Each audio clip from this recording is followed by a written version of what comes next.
6 reasons why real estate investors fail. We're going to have this conversation with the one and only Casey from Brick by Brick Wealth, who earned financial independence with only 9 units. We're going to play a game that I call ping pong, where we go back and forth 3 times each for a total of 6. Casey, you are up first. Thanks for being here. What's number 1? The number 1 reason I would say number 1, since, we'll go back and forth. But one reason, my first one, I'm going to say, investors fail because they don't know what strategy they want to do. And they get too excited over all the shiny object syndromes, all the shiny objects, right? Syndrome. They want to try everything because someone says it's going to be faster, easier, cheaper, quicker, be a millionaire tomorrow with no money and bad credit. And those sound so exciting and appealing. People just bounce from one thing to the next, and they don't realize it's not really a game of how fast you can get rich with real estate. Real estate is a surefire way to get rich. Yes, there's methods where you can make more money doing this or that, but that also comes with a different risk level. So I think investors, one reason why they fail is they're looking at what everybody else is doing, and they're not looking inside themselves and saying, what can I do? What do I want to do with my risk level, the amount of money that I have, the time that I have available? And people start doing choosing the wrong thing just because someone said it online and they're not looking inside first to discover what method is right for them. I love that. Kind of, I was right along the lines of my first one is said differently. They chase the crowd. Right? They don't have confidence in themselves. They don't know what really fits their lifestyle. You can't believe how many people in 21 and 22 wanted to be wholesalers that had full-time jobs. Yeah. Right? You can't believe how many people want to flip homes out of state that have never done a remodel. Right? There's everybody wanted to be a syndicator, just this, that, and the other. Stop chasing the crowd. Slow down. Figure out what way makes sense to you. Real estate investing can absolutely make you a millionaire. It's made both of us multimillionaires. But you got to figure out which lane you want to be in. And to your point, stop changing every other freaking second from this to that, to this to that. No economies of scale, no lessons learned, no momentum. It's just stop chasing the crowd is my number 1. What do you got for number 2? So my number 2, and I really like this one, people chase cash flow year 1. I feel like that's such a big mistake. Yes, you need cash flow. I'm not saying buy alligator properties, but people say, Casey, I need to make money. I need to make money right now. And okay, you can do that with Airbnb and all that. Okay, I do long-term rentals, buy and hold. Right? That's what I do. So when they look at me and say, I want to make money, I want to replace my income tomorrow, I need high cash flow. I go, what's more important to you, appreciation or cash flow? And I usually use my seesaw and I say, you're going to have appreciation on one end and cash flow on the other. It's never going to be a fine balance. It's going to be like this. So which end do you want the heavy end on? People say, I want that cash flow. Okay, well, with high cash flow in year 1, I think is a big mistake because a lot of that, I mean, if you can get some amazing deal, but overall, the people are buying in really bad neighborhoods. You're buying really bad neighborhoods to get that high cash flow year 1. And what are you missing out on by focusing on this vanity number? That's an important. I know cash flow is important, but this year 1 cash flow number, you're missing out on quality tenants that aren't going to destroy your property. You're missing out on not having to replace stolen air conditioner condensers. You're missing out on when you buy the better quality properties that will appreciate and cash flow more as years go by. You're missing out on all of that when you buy for cash flow year 1.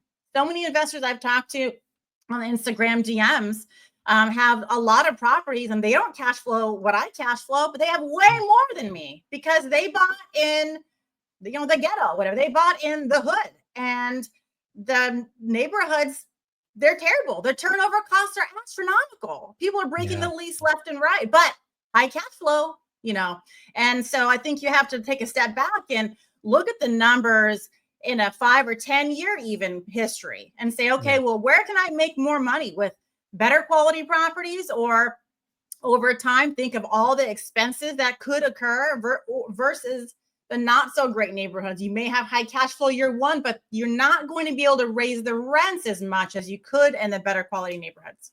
Love that. Yeah. Again, there's a big difference between Excel cash flow and real cash flow. And if you've ever invested in a C-class neighborhood, you know the difference for that. My number 2 is a version of they don't do the work. I believe real estate investing is a skill. I believe the skill can be learned by everyone. I believe it takes 3, 6, sometimes longer months to learn the skill. But I meet so many people who frankly gamble, right? They decide they want to be real estate investors.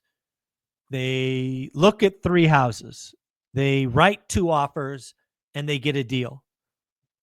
Well, okay, congratulations, you got a deal, but how do you know it's a good deal? How do you know it's not a bad deal? How do you know it's not an alligator?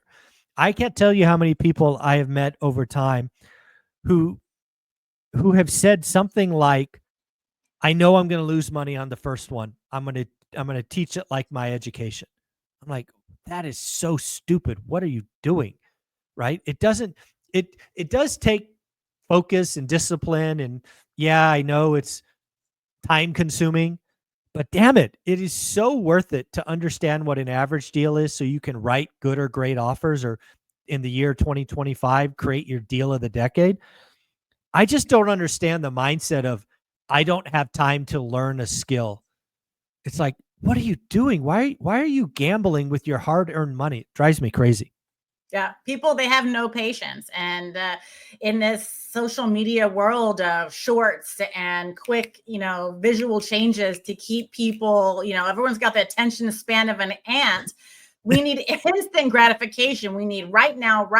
And you have to do the work. You have to learn your market. You have to study. Even with my students, I'm like, here's your spreadsheet, man. Like, we are going to fill this out. And no, you can't tell me this market doesn't work when you've only analyzed 3 properties. Like, exactly. You have to do more. That's not enough. Like, think about sample size. Let's go back to school and think, when you were doing a sample size, is 3 properties out of 800 a sample size? No, that's not good enough. We need to analyze more. So it takes time. And I realize people want information now, but they have to wait and do the work. Okay. There you go. Well, what's your third and final one? So my third and final one, and this was my mistake, Michael. This was my big mistake that I made, which really changed the way that I invest. It changed my investing method. And it all came down to tenants, choosing the wrong tenants. And I feel this is the most underrated thing ever. So people talk about the core 4 team members, this, that, and your team. No one, I've never seen any online guru, whatever, talk about the tenant as being a team member. Yeah. The tenant is the number 1 team member. Who lives in your property? Who takes care of your property? Who has 110% access to your property every single moment? Your tenant. Yeah. So it is crucial that you get that tenant right. And in the beginning, with my tenant nightmare story, I was kind of naive. I was probably stupid and all the things, but I didn't check credit. I said, oh, well, if people are living in this neighborhood, they probably don't have good credit. I don't even want to know, right? Everyone's going to have bad credit here, which is not the case. I'm stupid me, but I put in someone who really shouldn't have been in there. And after 5 years of gray hair and terrible nightmares, she finally told me, Casey, when I first moved in, my credit score was a 450. And I'm like, if I would have actually known that, I would not have put her in. Tenant screening is so crucial. Putting in the right tenants, having a quality property that will attract quality tenants. If you want to be a slumlord, you're going to attract slumlord type tenants. You're going to attract slummy if you want to be slummy. If you want to attract quality tenants, if you want a quality team member to take care of your investment for you, which is what they're doing, they're taking care of a bank account for you, which is your house growing in appreciation. That's what you're doing, is you're having someone take care of your bank account. Well, who do you want to take care of it? Someone with quality, with standards, who's going to follow the rules and take care of your property and touch up paint when they leave and all those things. If you want that, you have to pick good properties, do proper tenant screening, and have a property and be a landlord worthy of having a tenant like that. So I love that. The third and final one for me is one that you will see over history gets the most people, and that is actually bad debt structure. Bad debt structures, short-term debt, variable rate debt, high interest rate, balloon payments. A lot of people finally explode because of debt structure.